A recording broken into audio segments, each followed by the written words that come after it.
आपल्या आधीच्या व्हिडिओमध्ये आपण असं ठिकाण पाहिलं जिथून इतिहासाने एक भीषण वळण घेतलं आणि ते ठिकाण म्हणजेच संगमेश्वर इथला सरदेसाई वाडा, जिथून संभाजी महाराजांना फितुरीमुळे पकडलं गेलं होतं।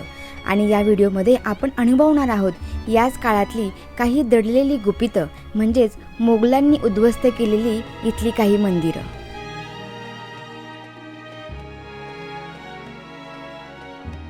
नमस्कार, मी मधुरा आणि अनवट वाटामध्ये आपलं खूप मनापासून स्वागत। पण आता कोकणातील महत्त्वाचंच ठिकाण म्हणजेच संगमेश्वरातला सरदेसाई वाडा, तर तिथे आज आपण आलो आहोत आणि सरदेसाई वाड्याबरोबर इथल्या काही मंदिरांनाही भेट देणार आहोत। तेव्हा चला तर मग क्षणाचाही विलंब न करता सुरुवात करूयात आपल्या आजच्या व्हिडिओला।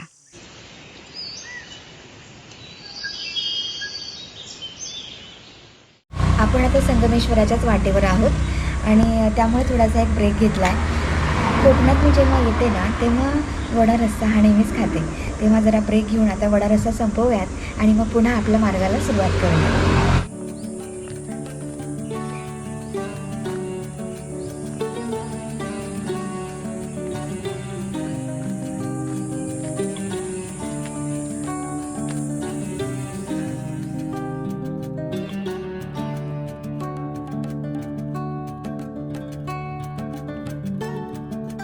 संगमेश्वर म्हणजे इथे ना खूप सारी मंदिरं होती, म्हणजेच याला दक्षिणेतली काशी असंही म्हणत असावे।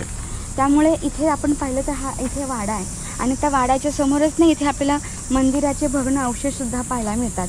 म्हणजे मंदिराचे जे खांब आहेत ना ते बघा हे इथे आपल्याला पाहायला मिळत आहे। तर इथे मंदिर असावं कदाचित, हा संपूर्ण मंदिराचा भाग असावा। इथे जर आपण पुढे गेलो तर इथे ना आपल्याला एक जुन्या काळातली विहीरसुद्धा पाहायला मिळते दगडाची, ती आता जाऊन पाहूयात आपण।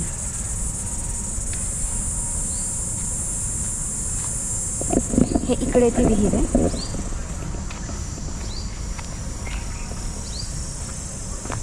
हे बघा ही आहे इथे ती विहीर जुन्या काळातली।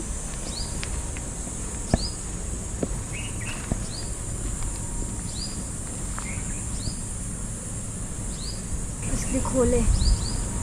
आणि इथे आलं ना की मला बघा इथे समोर एक कातळातलं जुनं मंदिर सुद्धा पाहायला मिळतंय। चला आता आपण तिकडे जाऊयात।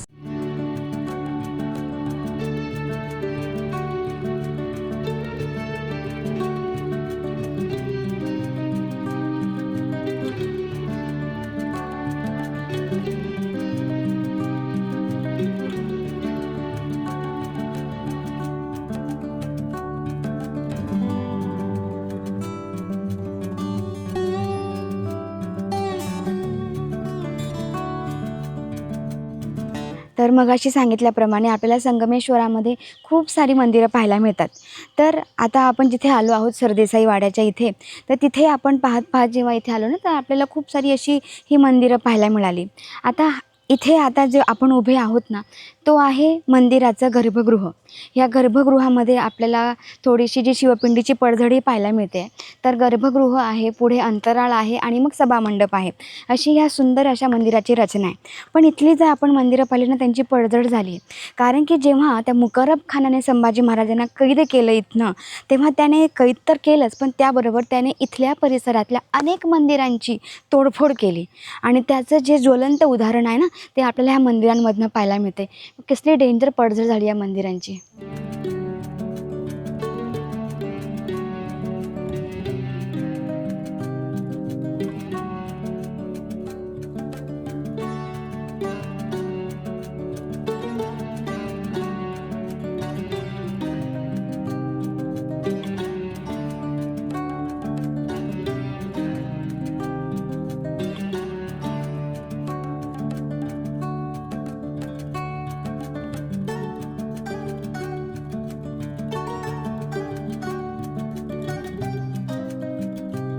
आपण सरदेसाई वाड्याच्या मागच्या ह्या काही मंदिरांच्या इथे आलो आहोत। तर हे मंदिर आपण पाहिलं की याचं जे गर्भगृह आहे ते सुद्धा नेस्तनाबूत झाले। पुढे ना आणखीन एक मंदिर आहे, तर त्या मंदिराच्या इथे सुरुवातीला एक नंदी मंडप आहे। त्या नंदी मंडपामध्ये एकाच शिळेपासून तयार केलेला नंदी आपल्याला पाहायला मिळतो। आणि ही जी सगळी मंदिरं आहेत ना ही भूमी जे पद्धतीची मंदिर आहे, तर त्या नंदी मंडपाच्या समोरचं जे मंदिर आहे तिथे जेव्हा आपण जाऊ तर त्याची रचना अशीच आहे की सभामंडप, अंतराळ आणि गर्भगृह. तर त्या सभामंडपामध्ये त्यांनी बसण्यासाठी दगडी कोचेससुद्धा केलेले आहेत आणि त्याच्या मध्यभागी अशी गोलाकार जी नृत्यशिळा म्हणतो आपण ते आहे. आणि त्याचं प्रतीक म्हणून वरती जर छत पाहिलं त्या सभामंडपाचं तर वरतीसुद्धा नृत्यांगणासारखं जे चित्र आहे ना तिथे ते कोरीव काम केलेलं आपल्याला पाहायला मिळतं.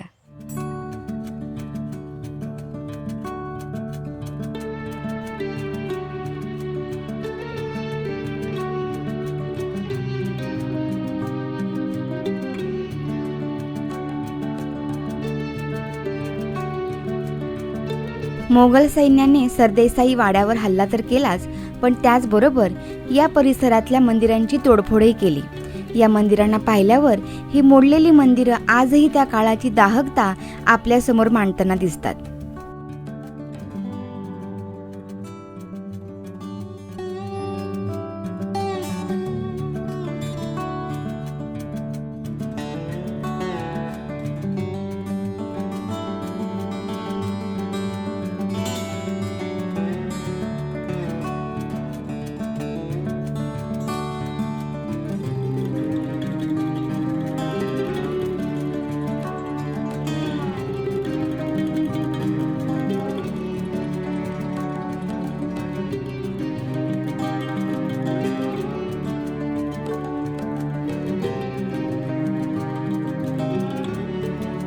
याच परिसरामध्ये आणखीन एक तिसरं मंदिर आहे. तर आता तिथे आपण आलो आहे. तर हे मंदिर, आता हे आपण मंदिर बघू, हेही अगदीशय म्हणजे असं नुकसान झालेलं आहे ह्या मंदिराचं. तर याचे जर आपण खांब पाहिले तर या खांबाची जशी रचना आहे तशीच सेम रचना आपल्याला गर्भगृहाच्या द्वारशाखेवर हे जे खांब दाखवले आहेत ना यांची रचना पाहायला मिळते. ह्याच्यासुद्धा ललाट बिंबावर जे आहे ह्या दरवाजाच्या आपल्याला गणेशाची प्रतिमा पाहायला मिळते. वरतीची जी पट्टी आहे तिथे आपल्याला कीर्तिमुख पाहायला मिळतात आणि अतिशय छोटेखानी आणि सुंदर मंदिर हे आहे. आणि इथे जर आपण पाहिलं तर ही मूर्ती बघा. तर ही जर मूर्ती आपण पाहिली तर 2 मिनटं आपण ही मूर्ती पहा. या मूर्तीकडे जेव्हा आपण पाहू तेव्हा त्या मूर्तीच्या हातामध्ये असलेल्या शस्त्रांवरून म्हणजे शंख, चक्र, गदा आणि पद्म याच्यावरनं आणि या मूर्तीच्या एका मांडीवर स्त्री आहे. म्हणजेच काय, ही जी मूर्ती आहे ती लक्ष्मी नृसिंहाची मूर्ती आहे जी आपल्याला इथे या मंदिरामध्ये पाहायला मिळते. आणि त्यांचं वजन जे आहे, ही एक छोटीशी मूर्ती आहे बघा. तिने आपल्या डोक्यावर पेललंय अशा प्रकारे ही जी रचना इथे केलेली पाहायला मिळते. किती सुबक आहे. म्हणजे ही मूर्ती बोथट झाली आहे. तिच्यावरचं शिल्प किंवा त्यांच्या डोळ्यावरचे हावभावसुद्धा आपल्याला नीट दिसत नाही आहेत. मात्र त्यांनी केलेली जी कलाकुसर आहे ना ती अजून कोणीही मिटवू शकला नाही. किती सुंदर ही मूर्ती आहे. आणि ह्या दुसऱ्या कोनाड्यामध्ये आपल्याला ही एक प्रतिमा पाहायला मिळते. तर हे विरगळच आहे, मात्र ते तुटलं आहे. तर त्याचा काही खालचा भाग जो आहे ना तो इथे ठेवला आहे. तर बघा आपलं वैभव.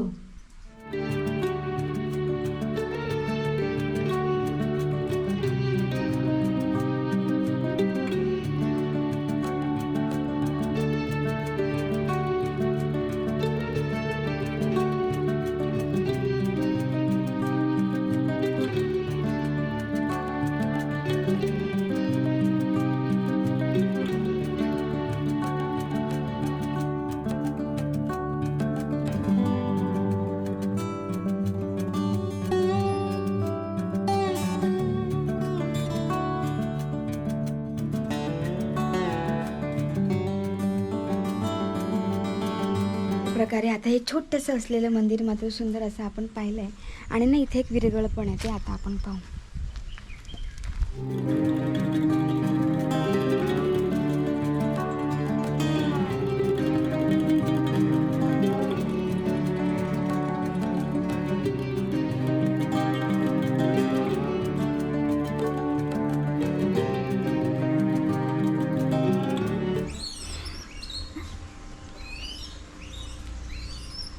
नदीचा संगम पाहता पाहता आपण इथला हा जो लोखंडी ब्रिज आहे ना, त्या लोखंडी ब्रिजच्या इथे आलो. इथे पण आपल्याला एक कुंभकेश्वराचं महादेवाचं मंदिर जे आहे ते पाहायला मिळतं आहे. तर इथे ना खूप सारी माकडं आहेत. जर आपण पाहिलं तर त्या संपूर्ण झाडांच्या फांदींवर माकडं बसलेली आहेत आणि प्रत्येक जी माकडीण आहे ना, आम्ही इथे आलो तर तिला वाटते की आम्ही तिच्या पिल्लाला काही करू की काय. तर प्रत्येक जणीने आपलं जे पिल्लू आहे ना, तर आपल्या पोटाशी असं आवळून घट्ट मिठी काढून घेतलं आहे. आणि हा जो आवाज ऐकला येतो ना, तो माकडांचाच आहे. आणि इथं खूप सारी माकडं आहेत, बाप रे. त्यामुळे ना मला आतमध्ये मंदिरामध्ये जायला भीती वाटते थोडीशी.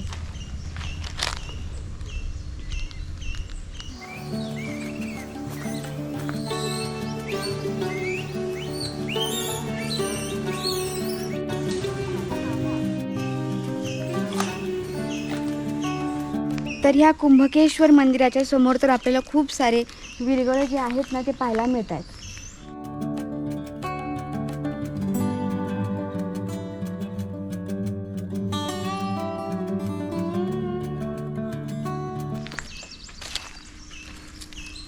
देवा, नाही रे, काही कळत नाही तुला.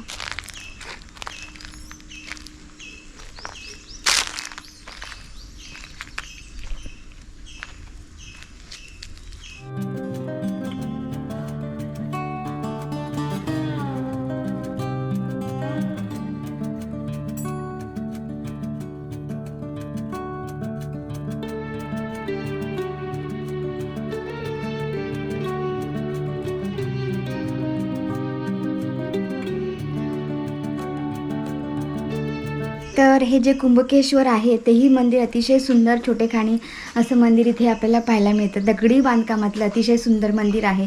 इथे आपण सभामंडपामध्ये आहोत. सभामंडपामध्ये एक छोटासा असा नंदी आपल्याला पाहायला मिळतो आहे. आणि मंदिराचा जो गाभारा आहे त्या गाभाऱ्याच्या दोन्ही बाजूला, एका बाजूला गणपतीची प्रतिमा आहे तर दुसरीकडे विष्णू मूर्ती पाहायला मिळते. आणि आतमध्ये शिवपिंड आहे आणि त्याच्यावरती आपल्याला मागच्या भिंतीच्या साईडला गणपती आणि दुर्गा माता यांच्या प्रतिमाही पाहायला मिळतात.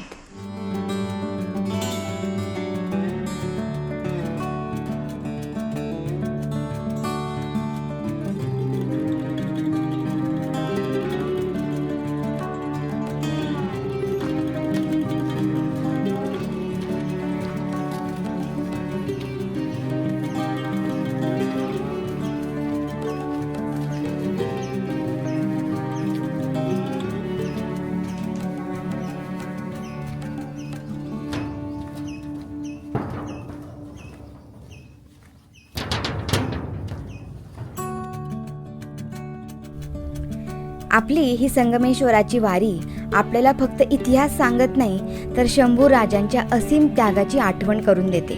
वाडा असो की पडकी मंदिरं, हे केवळ दगडधोंडे नसून आपल्या स्वाभिमानाचे अवशेष आहेत. त्यामुळेच आजही लोक इथे येऊन दर्शन घेतात.